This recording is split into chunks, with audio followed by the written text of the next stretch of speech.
Buenos días, hoy vamos a hablar del derecho a elegir los gobernantes. Primero, en esta presentación vamos a tratar el contexto histórico, luego el derecho a elegir los gobernantes, lo que sería ya el hoy en día y aplicado un poco a la Constitución venezolana. Después trataremos los fraudes, que es un tema importante, debido a que en todas las elecciones hay fraude. Para ello vamos a hablar de los tipos y las técnicas que existen, los mecanismos que podemos hacer para evitarlos, y dos casos subreconocido en la historia. Finalmente, una pequeña conclusión en la cual voy a incluir mi opinión.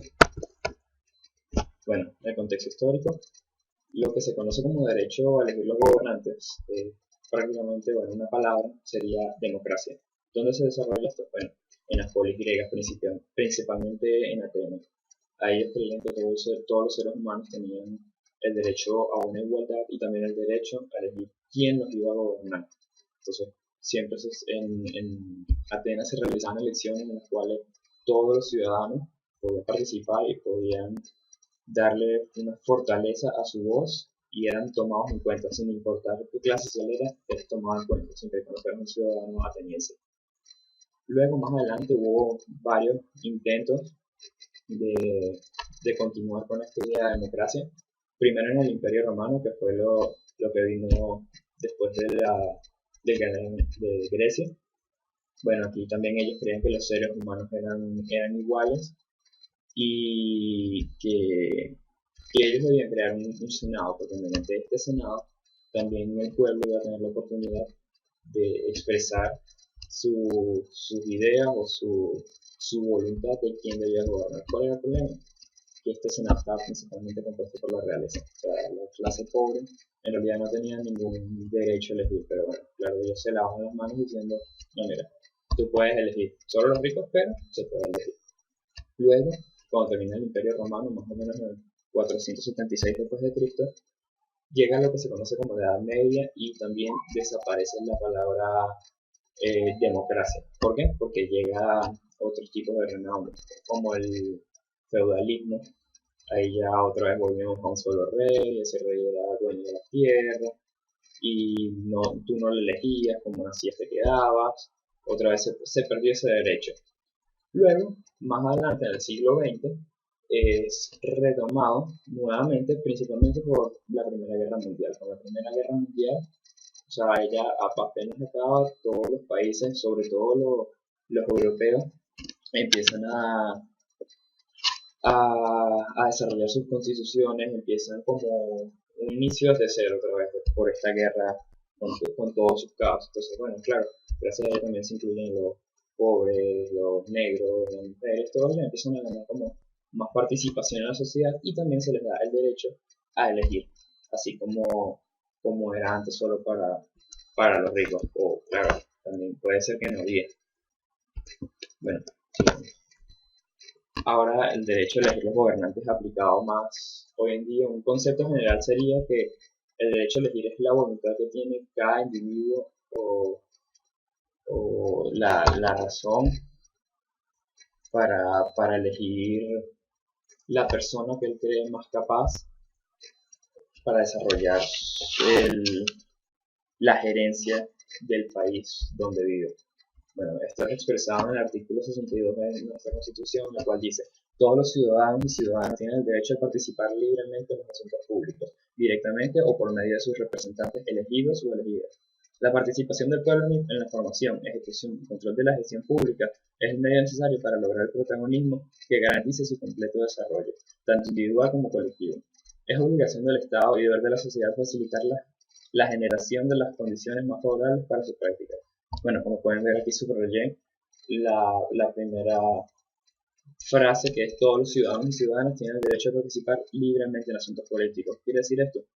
Que no, el gobierno no tiene por qué reprimir por el hecho de que tengas una idea diferente a la que ellos tienen. O sea, por lo menos si uno quiere elegir a la oposición en vez del gobierno que está ahora, bueno, deberías poder tener la libertad, o si quieres quedarte con ellos, la oposición no debería tener nada que decir contra eso. Bueno, ahora sí, el punto fuerte, el fraude electoral. ¿Qué es el fraude electoral? Bueno, el fraude electoral es una trampa, por decirlo con otra palabra, que realizan los gobiernos que se encuentran en el mandato para seguir en el mandato. Porque digo que lo realizan el gobierno. Bueno, comúnmente ellos son los que tienen los poderes, la economía para poder realizar esta, todo, para realizar todos los planes requeridos para un fraude. Porque existen, ¿no? La codicia. Eso, el ser humano siempre ha sido así, siempre ha querido el poder. Y a veces hay gobiernos en los cuales no quieren salir y recurren a este medio. ¿Qué se puede hacer? Bueno, más que todo la población podría, no tiene mucho que hacer, pero podría hacer protestas los cuales llamarían la atención del gobierno y a la vez medio inutilizarían el país si hacen un paro o trancando calles, pero en realidad los entes que pueden hacer algo serían los otros candidatos que estaban para esta elección o tal vez organizaciones exteriores que se involucren con lo que se está desarrollando ahora en el país. Bueno, ahora vienen los tipos de fraude. Tenemos tres tipos: electrónicos, mediáticos y los fraudes de urna. Los electrónicos, bueno, son manipular los sistemas informáticos del conteo de votos. Esto se ve más que todo en países donde el sistema sea electrónico y bueno, uno de los pocos hay en Venezuela. Luego viene el sistema mediático, pero este se centra en manipular la campaña de las elecciones. Pero existen tres formas. Uno, que es el desequilibrio de las campañas electorales en los medios, es decir, que algún partido tenga ventaja sobre el otro mediante la utilización de más propaganda, más minutos, más tiempo en televisión, radio, redes sociales en contra de la otra. Luego está el favorecimiento de un solo candidato, que también es más o menos como la primera, pero es que este no es apoyando todo el partido, sino solo el candidato. O sea, el candidato es el que tiene el poder, él es el que tiene que mandar y normalmente casi siempre el actual presidente lo suele renovar. También existe la desacreditación de algún candidato y es lo que hace el gobierno contra sus rivales, que es desacreditar o quitarle importancia a los demás, sacando pruebas, inventando pruebas, mejor dicho, de algún hecho que haya ocurrido. Bueno, y el fraude de urna, que es lo más cotidiano, lo que más se ve, porque es como uno de los que menos se puede dar cuenta la población, consta o trata de anexar votos falsos y manipular las urnas para que los resultados sean a su favor. Bueno, las técnicas, tenemos bastantes técnicas, 12 técnicas de hecho. Las primeras son suplantación de identidad. Esto quiere decir que un votante va a votar con la identidad de otra persona, sobre todo personas fallecidas. Esto ocurrió aquí en Venezuela en las presidenciales del 2013, pero bueno, nunca se llegó a nada, pues se mencionó de que hubo varios votantes muertos, pero claro, por el poder y la influencia nunca pudimos seguir desarrollando ese hecho. Luego viene el embarazo de urna. Esto es más que todo antes y durante las elecciones, que las urnas se llenan con algunos votos a favor del gobierno, y esto es para tener una leve ventaja en las elecciones. Luego viene la suplantación del presidente de mesa. Esto se hace eligiendo un presidente de mesa que no sea de la zona, o tal vez alguno que haya fallecido para que no se pueda presentar y de esta manera puedan manipular mejor la mesa, o tal vez soborna del actual presidente de mesa para que no desempeñe su cargo como debe ser. También existe el traslado de votantes. Esto consiste en traer gente de otras zonas para que venga a votar a un sitio en específico, y no lo hacen, normalmente no lo hacen de forma voluntaria, sino que lo hacen mediante soborno o amenaza. Aquí en Venezuela se habla de amenaza, por lo menos en empresas públicas, en las cuales decían que si no ibas a votar por por el gobierno, te iban a relevar de tu cargo, te iban a sacar de la empresa, entonces a juro te obligan a mandar. Luego viene el voto en cadena o cadecita. Esto es que aún al primer votante se le indica por quién debe votar y se supone que esta persona debe pasar la voz y decirle a los demás que voten por tal candidato. Y bueno, por esto se ofrece una recompensa, la cual a veces las personas se atreven a rechazar su derecho por esta recompensa. También tenemos la adulteración de boletas. Esto es que se adulteran algunas de las boletas del partido opositor para que cuando se desarrolle la elección el voto salga nulo, no vaya a contar. Tenemos luego el robo de boletas. Esto es por lo menos que todo en países en que las elecciones se desarrollan en un cubículo aparte, en un cuarto aparte donde nadie te ve, y como claro no pueden haber cámaras, se contratan algunas personas las cuales roban algunas de las boletas que se encuentran ya dentro de esta urna. Más que todo buscan obviamente, como ya he hablado varias veces, el partido contrario al que se encuentra actualmente en el gobierno. Luego tenemos la adulteración de actas. Esto se realiza una vez terminadas las elecciones y es que las actas o las planillas de los resultados pues, se modifican y bueno, obviamente no cuadran con los votos que hay en la urna y lo que dice la planilla. Luego viene volcar las urnas. Esto es también después de las elecciones y bueno, más que todo por falta de autoridad consiste en cambiar las urnas. O sea, apenas terminan las elecciones se cambian las urnas y se realiza de forma abierta un conteo de votos y claro, la gente obviamente está viendo unos votos los cuales no eran los correspondientes. Luego viene la caída del sistema porque el esto puede ocurrir más que en Venezuela, que tenemos nuestro sistema eléctrico que consiste en cortar la luz para que las máquinas no funcionen o también realizar fallos de máquinas. En las últimas elecciones se reportaron, el 6 de diciembre se reportaron varias máquinas con errores de sistema de las cuales tenían que cambiar, entonces la gente se quedaba en las colas, a veces se iba porque se cansaban de esperar 5 o 6 horas que tenían la misma máquina. Luego viene el clientelismo, que beneficiará a los electores o sobornarlos antes de que sean las elecciones. Esto imagina elecciones familiares, así como la misión de vivienda, las bolsas de comida, todos estos beneficios que se le dan a las personas, ya son bastante conocidos.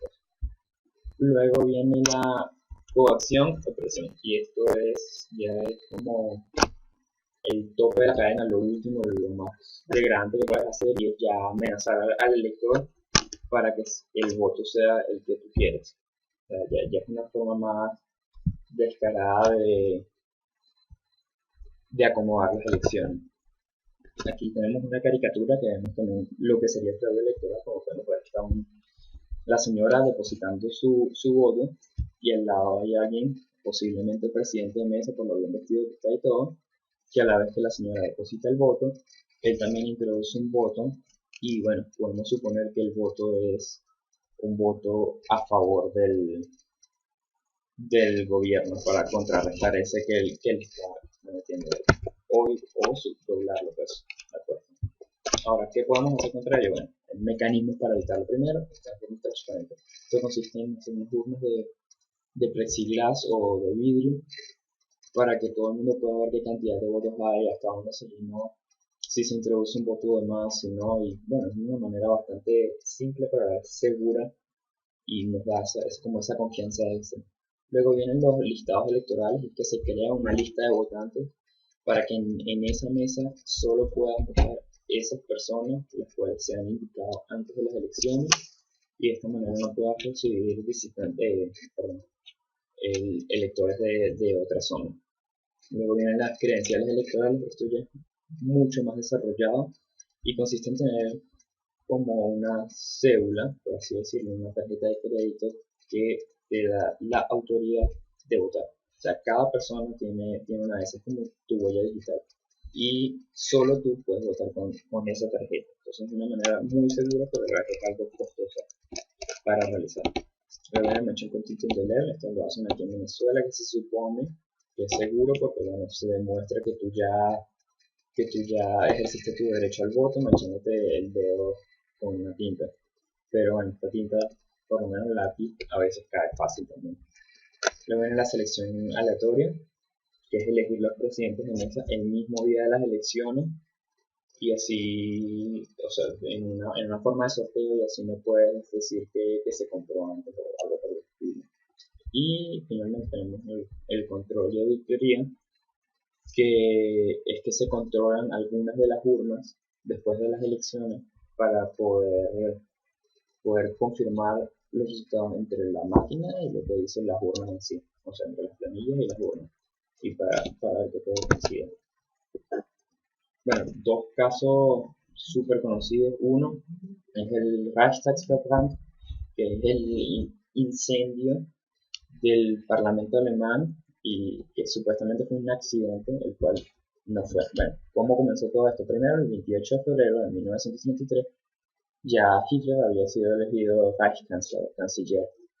Y bueno, él decide crear una ley que se llama Reichstagsbrandverordnung. ¿Qué significa esto? Que cuando haya un momento de necesidad, el cual estipula él, todos los poderes, los tres poderes, se concentran en él mismo. O sea, toma posesión de todo.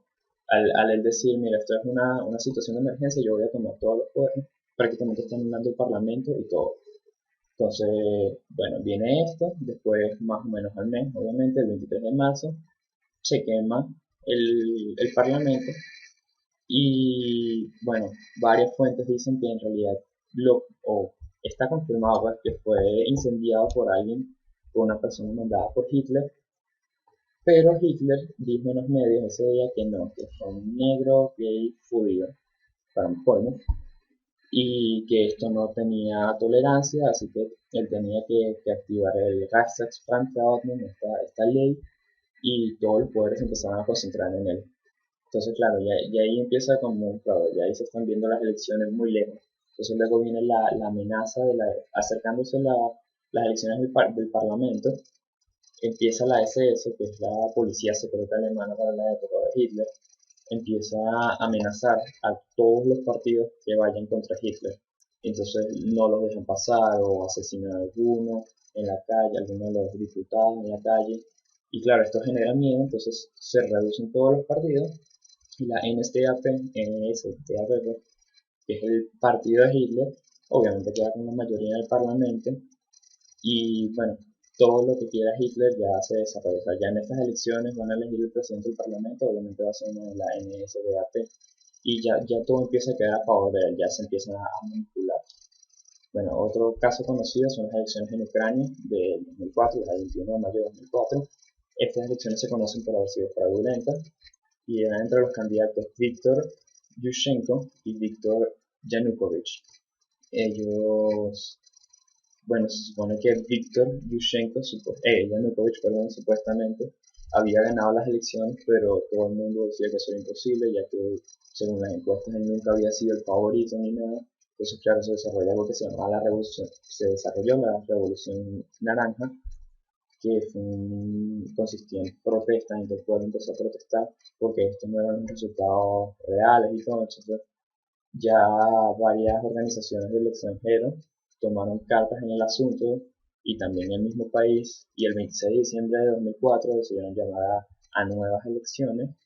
Y bueno, ya en estas nuevas elecciones sí no hubo posibilidad de fraude por, por todos los medios que estaban pendientes de ello, y se confirmó que en realidad Yanukovych había hecho trampa y el ganador era Yushchenko. Y con el 23 de enero del 2005 Yushchenko ya llega al poder, obviamente, y bueno, acaba la revolución naranja porque se desarrolló el derecho a elegir, o se ejerció su derecho.